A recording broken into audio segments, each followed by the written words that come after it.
이게 되게 지지부진한 것처럼 보이죠. 예, 그렇습니다. 근데 그게 당연한 거거든요. 아, 그래요? 예. 이거보다 더 말끔하게 빨리빨리 이렇게 정리되면 좋겠지만 그게 원래 그렇게 될 수가 없는 사건. 뭐 어떤 연구자는 1800년 이후에 주요 국가에서 일어난 친위 쿠데타 중에 실패한 게 거의 없다고. 뭐 거의 100이면 99 정도는 다 성공했다고 그러잖아요. 그러니까 100개 중에 1개거든요. 이 사례도 잘 없고요. 그러니까 매뉴얼 같은 것도 잘 없죠. 현직 대통령이 셀프 쿠데타를 해서 실패한 거기 때문에 대통령이 임명한 그 권력자들이 모든 국가기관에 다 있잖아요. 공범이 사방에 다 있어요. 그러니까 이게 말끔하게 짧은 시간에 깔끔하게 정리하는 게 불가능한 사건이에요. 원래. 그래서 저는 이만하면 잘 가고 있다. 그렇습니까? 총체적으로는 그렇게 봐요. 작가님 그 말씀 듣고 보니까 갑자기 좀 마음에 어떤 약간 위로가 됩니다. 이게 민심을 보통 물의 비유를 많이 하는데요. 그래서 이제 권력은 배고 민심은 물이고 그래서 민심이 화가 나면 배를 엎어버릴 수 있다. 이게 옛날 중국 고대 때부터 많이 쓰던 비유인데 그게 민심은 중력 같아요. 이렇게 민심이 한번 아래로 내려누르기 시작하면 견딜 수 있는 그 권력이 없습니다. 제가 되게 놀란 거는 첫 번째는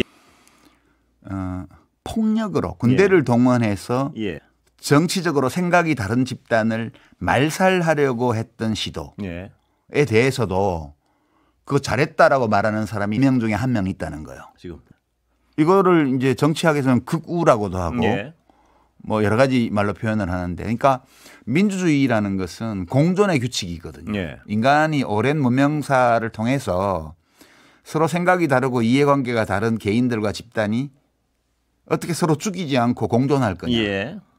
이 문제를 고민한 끝에 만들어낸 제도가 이 민주주의 제도예요. 이렇게 해서 서로 간에 상대를 말살하지 않고 게임을 하도록 되어 있는 게 민주주의인데 이 룰을 깨버리려고 했잖아요.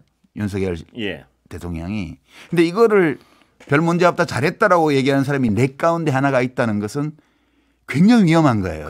이게 비슷한 숫자의 사람들이 거기 가세 하면 그런 사람들이 주도권을 잡고 실제로 사회를 폭력적인 상황으로 몰고 갈 수 있는 거거든요. 역사에서 그런 일이 많습니다. 그게 상당히 이제 무섭고요. 거꾸로 말하면 75%는 거기 동의 안 한다는 거예요. 그래서 대한민국 민주주의 희망이 있다. 다른 한편으로는 25%나 된다는 것이 끔찍하지만 25%밖에 안 된다는 것은 또 한 희망적인 것 같다. 두 번째 제가 굉장히 충격받은 거는 소위 잘난 사람들이요. 뭐 엘리트라고도 하고 보면 이제 내각의 장관들, 뭐 대통령 포함해 국무총리 장관들, 그다음에 뭐 이렇게 그 전에 우리가 봤던 뭐 검사들 사법시험 합격해서, 그다음에 고위 공무원들, 그다음에 군 사령관들 이런 사람들이요. 경찰 최고위층이요. 이게 대통령이 비상계엄 선포한다고 말을 했으면 그것이 헌법에 맞는지, 그 포고령 1호가 나왔으면 그것이 계엄법에 부합하는지 확인하는데 5분도 안 걸려요. 검색의 시대입니다. 계엄법의 앞부분 앞단만 찾아봐도 국회에 대해서는 아무것도 할 수 없도록 돼 있습니다. 그거 금방 확인할 수 있어요. 그러면 그 자리에서 대통령님 이거 위헌입니다. 헌법 몇 조 위반입니다. 계엄법 위반입니다. 계엄 선포를 합법적으로 하더라도 국회에 통보해 줘야 됩니다. 계엄법에 그렇게 돼 있습니다. 국회가 폐회 중이면 국회의장한테 국회를 열어서 심의해달라고 얘기해야 됩니다. 이게 다 법에 나와 있는 내용이거든요. 그런데 어느 한 사람, 우리가 살고 있는 이 사회의 기본 원리를 밝히고 있는 헌법 조항에 대통령의 행위를 견져보고 안 됩니다라고 말하는 사람이 없었어요. 그 사령관들 12.12 내란 다 있었기 때문에 군이 그런 식으로 하면 위헌 위법이라는 거 다 알아요. 경찰청장, 서울청장 다 마찬가지입니다. 소위 엘리트 또는 사회 지도층 또는 잘 나가는 사람들이라고 말하는 우리나라에서 그 잘난 사람들이 얼마나 철학적으로 형편없고 정서적으로 나약하며 그리고 정치적으로 비겁한지 그런 것들이 너무 충격적으로 드러났어요. 12.12 때도 장태환 사령관이나 이런 분들 총 맞아가면서 저항했던 분들이 있습니다.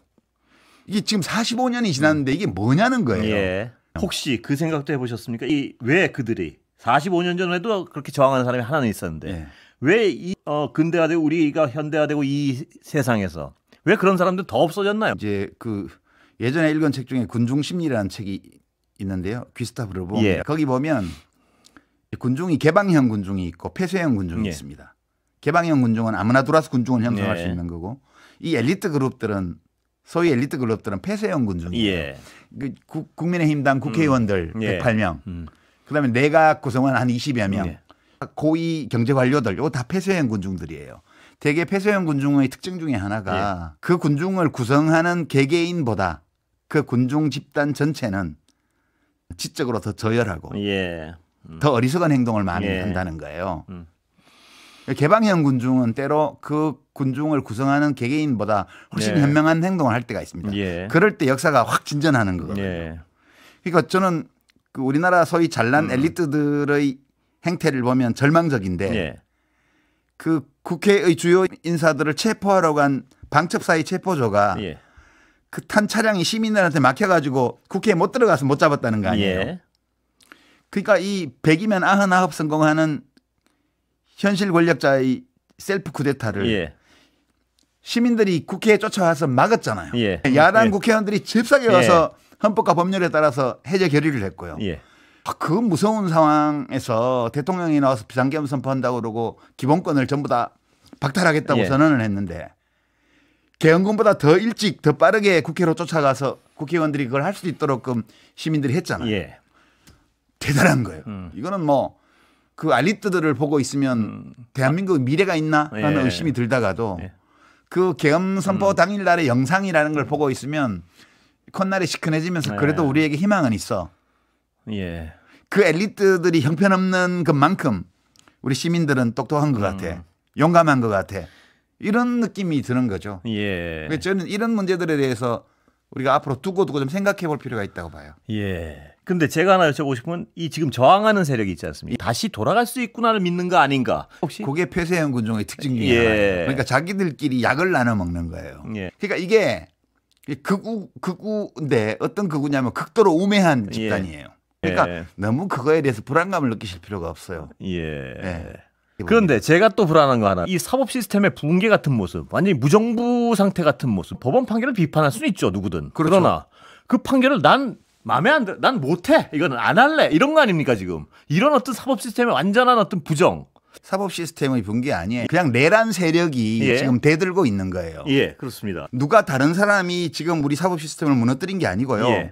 윤석열 씨를 중심으로 한 그 내란의 공범들이 지금 내란을 지속하고 있는 거예요. 대한민국 시스템은 멀쩡한데 내란이 진압되지 않고 있는 거예요. 그래서 대한민국 시스템과 내란 수괴 그리고 내란 수괴의 수하들 주요 임무 종사자들 그들을 비호하고 있는 권력 엘리트들 이 접점에서 지금 시스템이 무너진 것 같은 양상이 나타나고 있는 거지.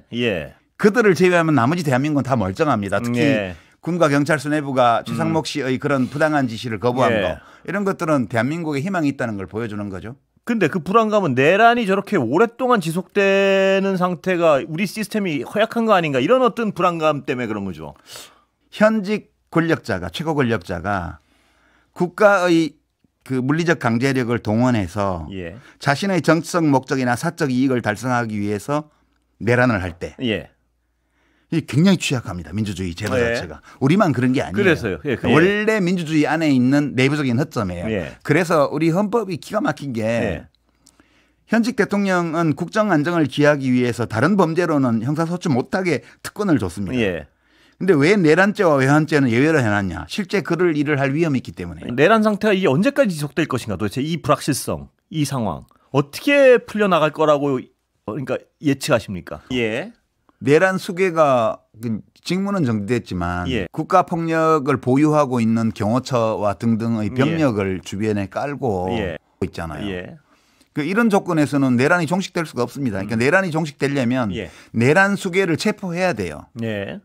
그리고 이제 큰 불을 잡았으면 잔불 정리도 마저 하고요.